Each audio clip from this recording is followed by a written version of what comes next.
Hey, everybody. Thanks for being with us. Welcome back on this Tuesday into a new chapter with the Gospel of John, into the 13th chapter. A little bit of preface before we get into it. This is the chapter in which we encounter John's version of the Last Supper. If you know a little bit about the Gospels, you may already know that John's telling is completely different. This has baffled biblical scholars. John doesn't have the Last Supper as the other Gospels do. Instead, we get this story of the foot washing, which is unique to John. I'm sure there are scholars that have explanations for that. I think realistically, John just wants to tell a different story. Maybe he knows the other story is out there, or maybe he just has this idea that he wants to show this other aspect of what Jesus does when he gathers with his disciples. It's a beautiful story. We are indebted to John because he is the only one that includes it, but it stands out as different. Anything to add to that, Michael? No, I think we'll see it as we go through it. No, that's a great summary. Okay, jumping in here, verse 1, chapter 13. Now, before the festival of the Passover, Jesus knew that his hour had come to depart from the world and go to the Father. Having loved his own who were in the world, he loved them to the end. The devil had already put it into the heart of Judas, son of Simon Iscariot, to betray him. And during supper, Jesus, knowing that the Father had given all things into his hands and that he had come from God and was going to God, got up from the table, took off his outer robe and tied a towel around himself. Then he poured water in a basin and began to wash the disciples' feet and wiped them with the towel that was tied around him. He came to Simon Peter, who said to him, "Lord, are you going to wash my feet?" Jesus answered, "You do not know now what I am doing, but later you will understand." Why don't we stop there? Maybe that's a little bit of a strange breaking place. If you've been with us in the Gospel of John, you might remember that we began chapter 12 with a similar kind of scenario where Mary kneels at the feet of Jesus and washes him. And here we have Jesus now enacting a similar action. Before we get there, John fills in some backstory for us. In these introductory verses, the festival of the Passover was at hand. Jesus, knowing his hour had come. Now, we have seen multiple references so far in this gospel that it is not his hour. His hour was not at hand. It wasn't his time. Now Jesus, knowing his time to depart had come, gets up and washes the disciples' feet. Having loved his own who were in the world, he loved them to the end. So we get in some backstory, and then we get almost just in a passing mention, the devil had already put it into the heart of Judas, son of Simon Iscariot, to betray him. Again, John is written to people who seem to know the story already, and John is retelling it. So no big introduction, no explanation, just, oh yeah, that thing had already happened. And now Jesus shows this sign of servanthood. There are lots of things we could tell you about this text. It was considered a very lowly job to have to do. Typically, it was the lowest servant that had to do this. Jesus takes on that role for himself. It is both a custom that was kind of expected and in typical Jesus fashion becomes something totally unexpected. And so, again, I don't know, Michael, if we can be as shocked by this as the readers and Jesus' initial hearers would have been, certainly as the disciples would have been. We see this as very strange and foreign to our experience. But anybody knowing Jesus' world would have kind of, I think, been flabbergasted by this. Yeah, in some ways, I think religiously, maybe even offended. Yeah, that's a good word. And I think as we turn into a text like this, it is helpful by the way that we do this study. There are downsides as well, but I think one of the benefits of how we do this study is that we can kind of connect the threads of the story as it goes. And I do think it's really important that we just give one eye backwards to remember, this is what we went through last time. Certainly watch or listen to that if you missed it. But here, look at all this red text and all of this speaking about God's commandment being eternal life, and Jesus sharing what God has told him to do. And I think in John, what Jesus does now in chapter 13 is the incarnation or the putting into action, the flesh of the teaching that we just had. It's not just philosophical, it's not just theological, it's not just ideas, it's not just head. Jesus literally gets down onto his knees. He uses this towel. He washes his disciples' feet. It is the dirt kind of stuff that we find in the Gospel of John. I can't help but think, Clint, of the story that we have of the woman where Jesus kneels down and he writes in the dirt. Jesus is, yes, God. He, yes, understands the hour, right? He understands what is going to happen and he understands the timing of it. And he assents to it. He gives his own permission for it because he's the God incarnate. He has the power.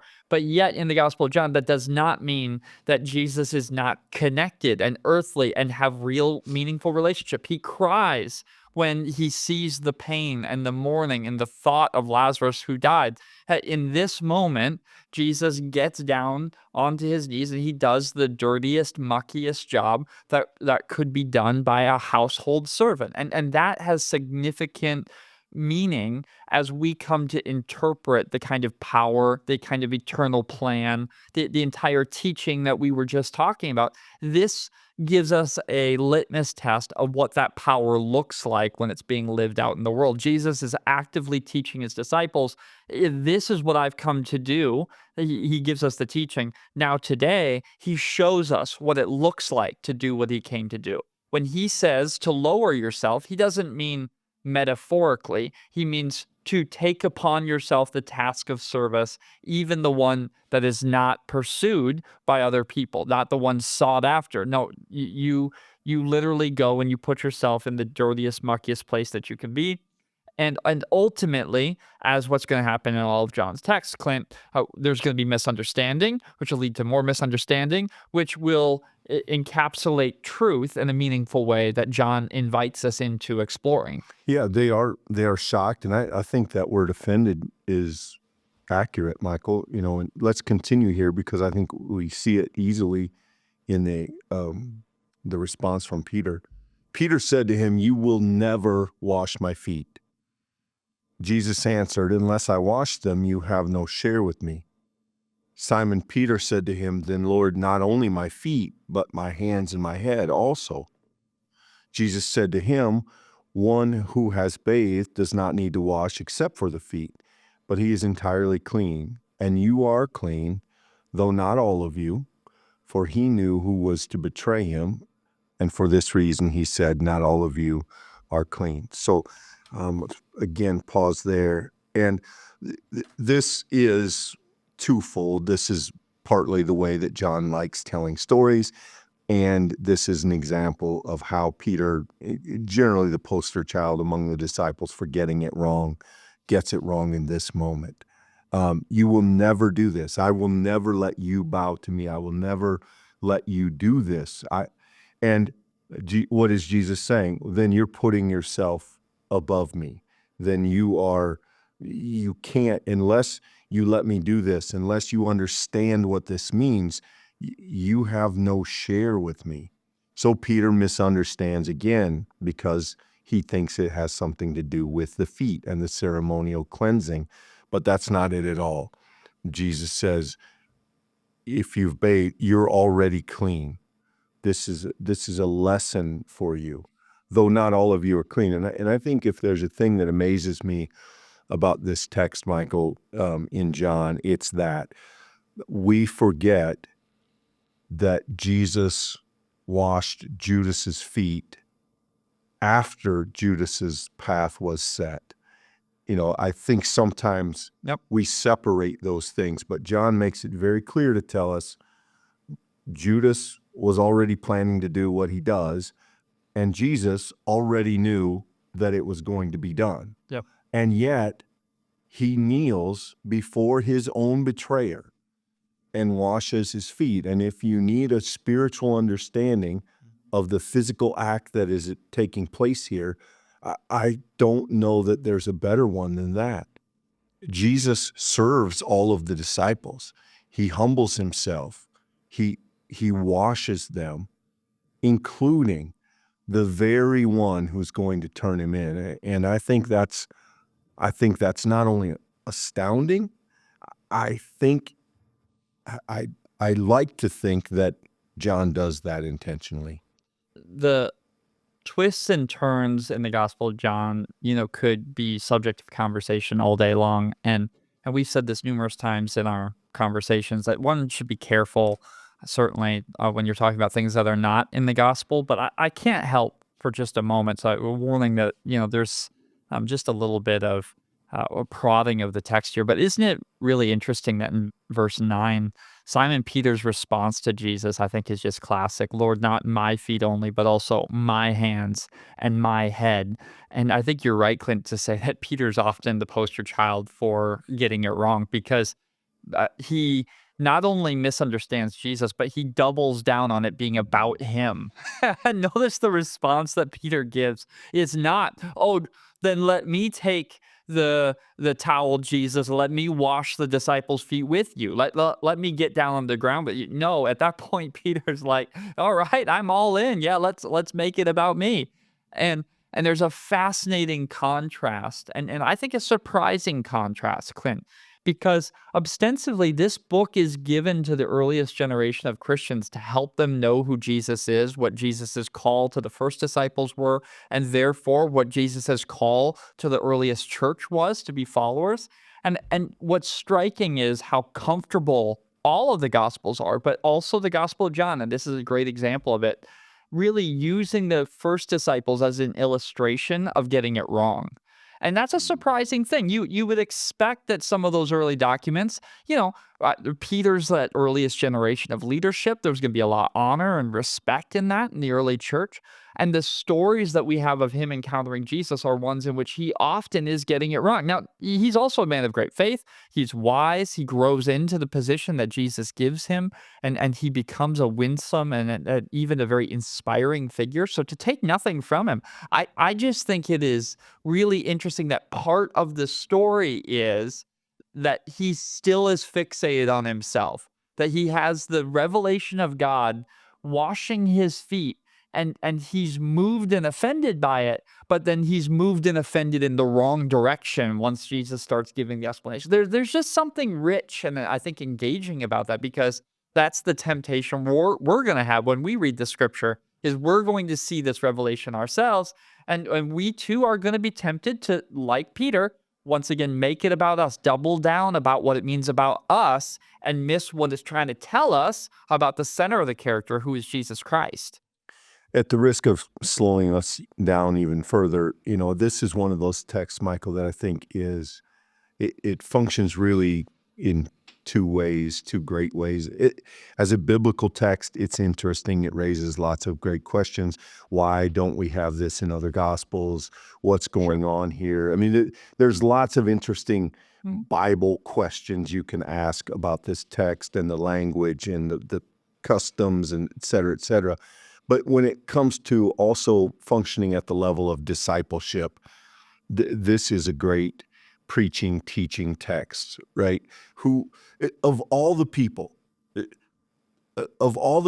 who would be least in that room, everybody knows it isn't Jesus. If the disciples are going to argue out who has to be the lowest servant and wash the feet, Jesus is not in the conversation. Right. And yet he does it. And the challenge that gives to each of us, who do we serve?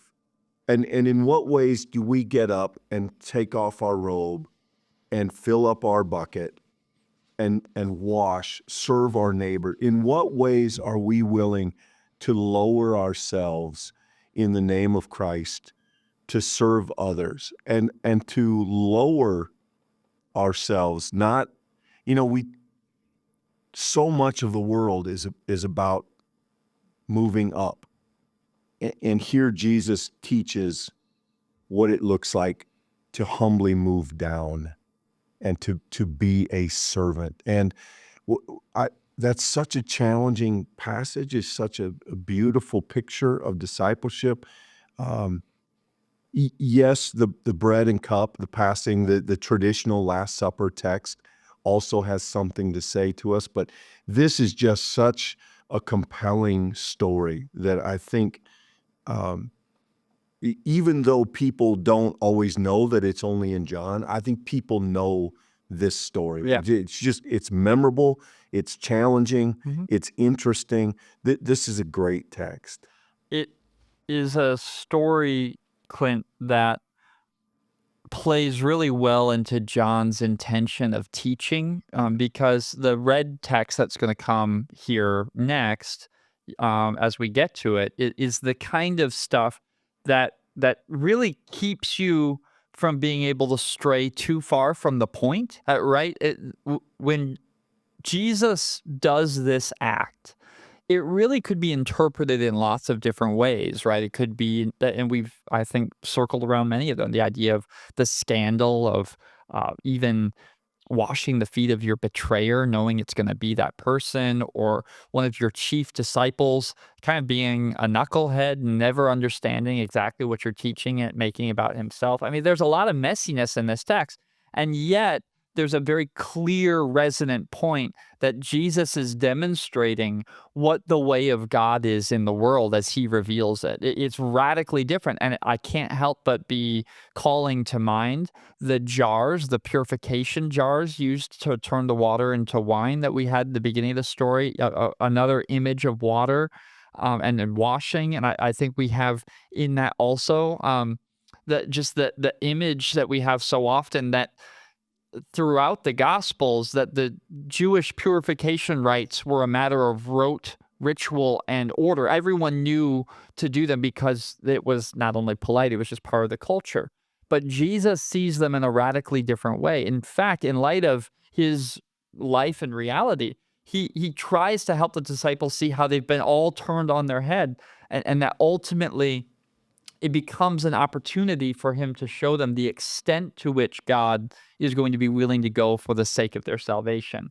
And they might be offended by him getting down to clean their feet. They have no real conception of the humiliation and pain and shame that Jesus already knows is coming with his hour.